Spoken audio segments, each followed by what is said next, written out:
रायगड खासदारांच्या हस्ते उद्घाटन झालेल्या गॅलेक्सी मल्टीस्पेशालिटी रुग्णालयात कर्मचाऱ्यांची फसवणूक व रुग्णांची लूटमार। पुणे येथील गॅलेक्सी मल्टीस्पेशालिटी हॉस्पिटल या ठिकाणी कर्मचाऱ्यांची फसवणूक व रुग्णांची लूटमार होण्याचे प्रमाण प्रचंड प्रमाणात वाढले असून तेथील मुख्य डॉक्टर गोसावी यांनी येथील हॉस्पिटलच्या ढिसाळ व फसवणूक कारभाराविरुद्ध त्यांना आलेले अनुभव व चेअरमन तसेच संचालक मंडळाचे बेशिस्त वागणे याविषयी आपले मत स्पष्टपणे व्यक्त केले आहे। 1. अनधिकृत पद्धतीने कामावरून काढून टाकण्यात आले आहे। 2. केलेल्या कामाचा पगार न देऊन कायदा हाती घेतला आहे। DTSची रक्कम आयकर विभागात जमा न करता आयकर विभागाची फसवणूक केली आहे। कामावर असताना ठरल्याप्रमाणे वेळेवर पगार न देऊन कामगारांचे आर्थिक व मानसिक शोषण करण्यात आले आहे। कामगारांवर राजकीय दबाव टाकण्याचा प्रयत्न केला जात आहे। शिवाय रुग्णांकडून अतिप्रमाणात पैसे घेऊन त्यांची लूटमार होत आहे। प्रसिद्धीस दिलेल्या पत्रकात त्यांनी म्हटले की मी डॉक्टर ऋषिकेश दत्तापुरी गोसावी, वय 39 वर्षे, व्यवसाय वैद्यकीय सेवा, राहणार Fortune perfect cooperative housing society D 107 आणि 108 श्रद्धानगर MACB ऑफिस समोर कोंढवा बुद्रुक पुणे येथे राहत असून मी एक MD होम डॉक्टर असून गेल्या 15 वर्षांपासून अनेक रुग्णालयात सेवा करत होतो। मी गॅलेक्सी मल्टीस्पेशालिटी हॉस्पिटल पेन तालुका रायगड जिल्हा येथे 24 मे 2024 पासून मुख्य वैद्यकीय अधिकारी या पदावर कार्यरत होतो। रुग्णालय प्रशासनाने मला दिलेल्या सर्व जबाबदाऱ्या मी अतिशय चांगल्या पद्धतीने पार पाडत होतो।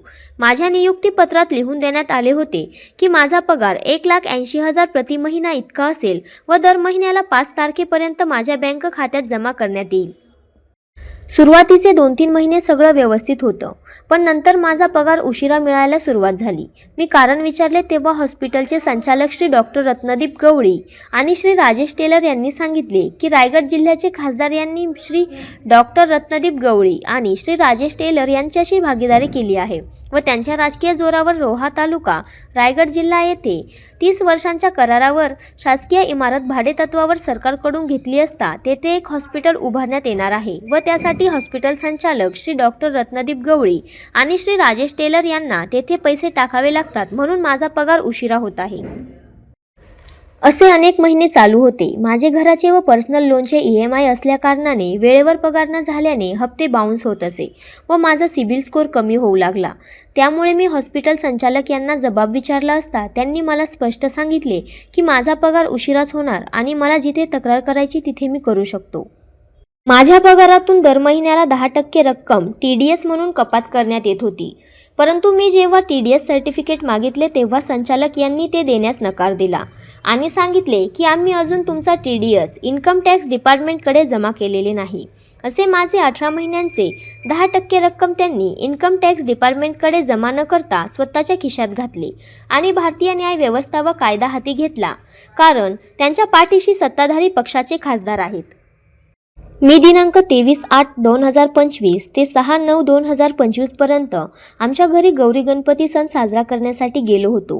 मी माझ्या रजेची पुरेपूर कल्पना हॉस्पिटलचे संचालक श्री डॉक्टर रत्नदीप गवळी, श्री राजेश टेलर, श्री रोहन पंधारे आणि सौ डॉक्टर तन्वी पंधारे यांना दिली होती। यातील श्री रोहन पंधारे आणि सौ तन्वी पंधारे हे खासदार यांचे नातेवाईक आहेत। दिनांक 5/9/2025 रोजी माझ्या डाव्या पायावर 2 चाकी गाडी पडल्यामुळे थोडी दुखापत झाली होती आणि मी व्यवस्थित चालू शकत नव्हतो। दिनांक 6/9/2025 रोजी गणपती विसर्जन होते। मी हॉस्पिटलचे व्यवस्थापक श्री मयुरेश पाटील यांना सगळी कल्पना दिली होती की मी कामावर दिनांक 8/9/2025 पासून रुजू होईल आणि त्यांनी ही माहिती सर्व हॉस्पिटल संचालक यांना दिली होती, परंतु एक दिवस आणखी रजा वाढवली। या गोष्टीचा राग मनात ठेवत हॉस्पिटल संचालक श्री डॉक्टर रत्नदीप गवळी, श्री राजेश टेलर आणि श्री रोहन पंधारे यांनी दिनांक 7/9/2025 रोजी मला कुठल्याही प्रकारची पूर्वसूचना व कल्पना न देता कामावरून निलंबित केले व माझा पगार न देऊन माझी फसवणूक केली। मी या विरोधात त्यांना दिनांक 9/9/2025 रोजी कायदेशीर नोटीस पाठवली। हॉस्पिटल संचालक यांनी ईमेलद्वारा पाठवलेली नोटीस बघितली, पण रजिस्टर पोस्टमार्फत पाठवलेली नोटीस घेण्यास साफ नकार दिला। यानंतर मी त्यांना अनेक वेळा ईमेल केले आणि कॉल केले। हॉस्पिटल संचालक यांनी मला सांगितले की आमच्या पाठीशी आमदार, खासदार आणि मंत्री आहेत, त्यामुळे मी त्यांना विरुद्ध काहीच करू शकत नाही आणि त्यांच्याकडे खूप पैसे व राजकीय ताकद आहे। त्याशिवाय तू जर आमच्या विरुद्ध आवाज उठवला तर आम्ही तुला बघूनच घेऊ, तुझं काय करतो ते बघच, अशी धमकी देखील मला हॉस्पिटल संचालक यांच्याकडून देण्यात आली। वरील सर्व गोष्टींची तक्रार मी खाली नमूद केल्याप्रमाणे दिली आहे. वरील सर्व गोष्टींची तक्रार मी खाली नमूद केल्याप्रमाणे दिली आहे.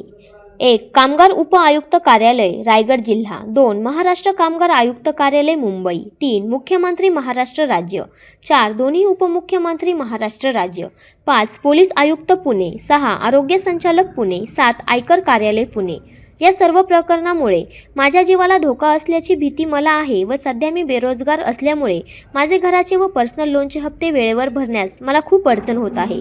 कुठलाही राजकारणी हा सामान्य जनतेने मतदान करून जनतेच्या अडचणी दूर करण्यासाठी निवडून दिलेला असतो, परंतु माझ्या बाबतीत राजकीय नेत्यांमुळे अडचणी निर्माण होत असल्याने माझे रोजचे जीवन विस्कळीत झाले आहे. आपण सर्वांनी या गोष्टीची दखल घेऊन मला न्याय मिळवून द्यावा अशी विनंती गॅलेक्सी मल्टीस्पेशालिटी हॉस्पिटल येथील मुख्य वैद्यकीय अधिकारी डॉक्टर ऋषिकेश गोसावी यांनी प्रसिद्धीस दिलेल्या पत्रकात केली आहे.